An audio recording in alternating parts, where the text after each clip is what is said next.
ruler of Dubai issues decree on the governance of boards of directors. 12,000 residents solid in the fight against breast cancer. And Thai officials race to defend Bangkok from the ongoing floods.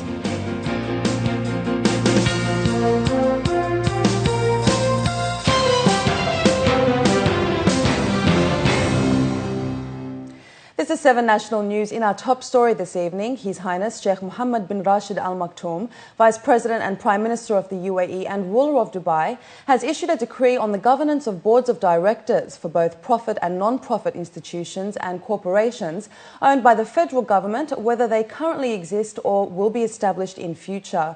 The move aims to strengthen practices of transparency and set a benchmark standard of governance in the agencies owned by the federal government, starting from the top of the administration hierarchy. The decree follows the Federal Law No. 5 for the year 2011, issued by President His Highness Sheikh Khalifa bin Zayed Al Nahyan, on regulating the boards of directors, trustees and committees of the federal government. The resolution includes articles concerning the composition and the mechanism for selection of its members by the Council of Ministers upon experience and diverse skills.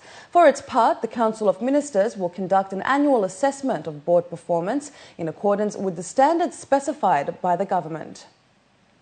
The Red Crescent Authority has revealed plans to step up its relief efforts to Somalia as thousands are still suffering from severe drought and famine. Mohammed Khalifa Al-Kamzi, Secretary-General of the RCA, has said that upon the directives of His Highness Sheikh Hamdan bin Zayed Al Nahyan, ruler's representative in the Western region and chairman of the RCA, the authority has intensified relief aid to those affected by the famine and drought, which has hit large areas of the Horn of Africa. Al-Kamzi, who left today for Somalia, said he will assess the efforts of the RCA office in Mogadishu and will also tour the Motherhood and Childhood Hospital set up by the RCA in cooperation with the Oasis International Foundation. So far, the Red Crescent Authority has provided 146 million dirhams in assistance to Somalia over the last 10 years. Over the weekend, the Safe and Sound Pink Walkathon kicked off with thousands of residents in attendance. It was a fitting conclusion to the Breast Cancer Awareness Month this October. The event witnessed major companies as well as dignitaries joining hands in a noble effort to save more women and their families from the disease. The streets around Burj-Aman turned pink on Friday morning as 12,000 residents joined the annual Pink Walkathon, a charitable event aimed at raising both awareness and funds to fight breast cancer. According to organisers, it was the biggest turnout by far. The well-known Green Sheikh of Ajman, His Highness Sheikh Abdul Aziz bin Ali Al Nuaimi, led everyone on the 3.5-kilometre walk in support of breast cancer survivors, sufferers as well as their families. We've been doing this campaign for 15 years now, and we've seen really the level of awareness grow significantly across the years. Our own efforts are year-round. We make every effort to reach the maximum number of people with the message of early detection saves lives. In the UAE, breast cancer is prevalent among women 10 years younger than the world average. Health and medical experts say breast cancer is one of the leading causes of death in the country, despite the fact that early intervention can easily save lives. They advise women over 40 years to undergo annual mammograms and encourage younger women to conduct regular self-checks. The event successfully had men, women and children walk the talk to show support to mothers, wives, sisters and friends. I think it's a fantastic initiative for a very noble cause. I think it's also a very good example to set to the younger generation when, grown-ups like us take part in this initiative and will definitely be able to make a difference. It's important to me because I have a family member suffering from cancer and my friend as well. I have a friend as well who just battled cancer and she has survived, so I'm just supporting her. Once in a while, an ordinary man chooses to make a difference in the world. One such man is Jalal bin Taniya, an Emirati who champions the cause of those with special needs. He will soon embark on a journey to Mecca with the aim of raising awareness on Down syndrome in the UAE. Khadija Sali took a closer look.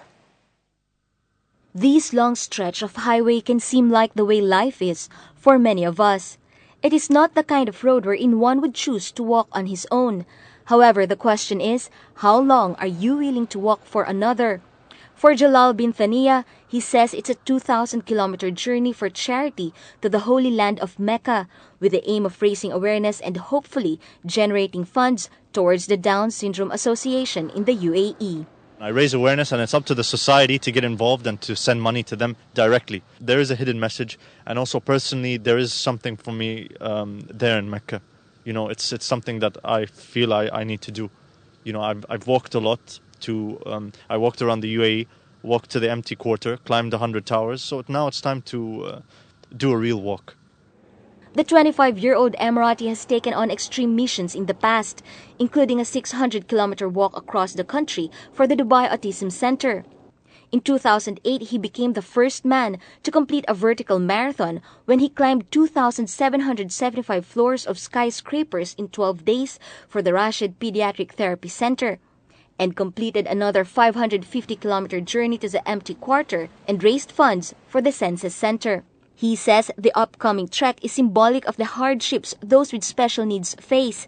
In addition, it also brings back age-old practices and values in focus that is slowly being forgotten. While this alone may sound admirable, many still ask the same question. Why walk? Why not drive? These habits were much more pure than now. People are driving, when people drive in a car, for example, people drive in a car from the UAE to Mecca, they get tired.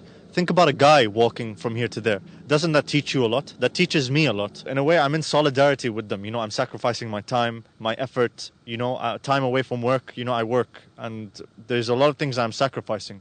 So these aspects will help raise awareness and hopefully funds for the center. Jalal says he plans to commence with his walk by the end of the year and cover 60 to 65 kilometers every day with an aim to reach his destination in a month or so. And for every step that he will take on this lonely road, he hopes that others will find it in them to reach out and help the less fortunate. And though the desert will quickly erase his footprints, he hopes his message of love will move everyone into compassion and action. Khadija Sali, 7 National News. Eid al-Adha, the Feast of Sacrifice, will fall on November 6. Eid al-Adha marks the end of the main Hajj ritual, which is the day of Waqfah, standing at the mountain of Arafat in Mecca. In the UAE, government departments, schools and universities will enjoy a holiday for 1 week, starting from November 5. The private sector is entitled to a 3-day holiday, which starts on the first day of Eid. Looking to news abroad now, Thailand's Prime Minister said today that flooding in Bangkok may recede by November, but unusually high tides have kept the city on alert as floodwaters threaten the heart of the capital.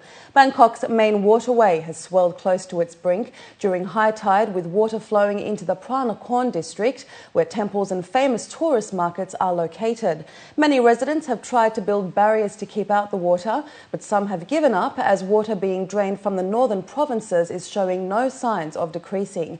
The Chao Phraya River was expected to rise to as much as 2.6 metres above sea level today during high tides. The city of Bangkok itself sits only 2 metres above sea level. Evacuations have now taken place in 4 of Bangkok's 50 districts, all of which have suffered floods in recent days. And people in the eastern Turkish city of Arçiş, the town hardest hit by last week's 7.2 magnitude earthquake, said today they desperately need proper shelter as temperatures continue to drop. Many families made homeless by the deadly tremor have been living in so-called tent cities erected by aid agencies. A small amount of food is being distributed there every day, but the people say the freezing conditions in the tents are unbearable. At around 6 a.m. GMT today, it was just 4 degrees, with strong winds making conditions bitterly cold. Clean-up operations had begun in the city centre, where hundreds of buildings have collapsed or been seriously damaged. Meanwhile, rescue efforts have dimmed down as the cold weather is keeping people off the streets. Up next, we have the day's business news for you, so stay with us.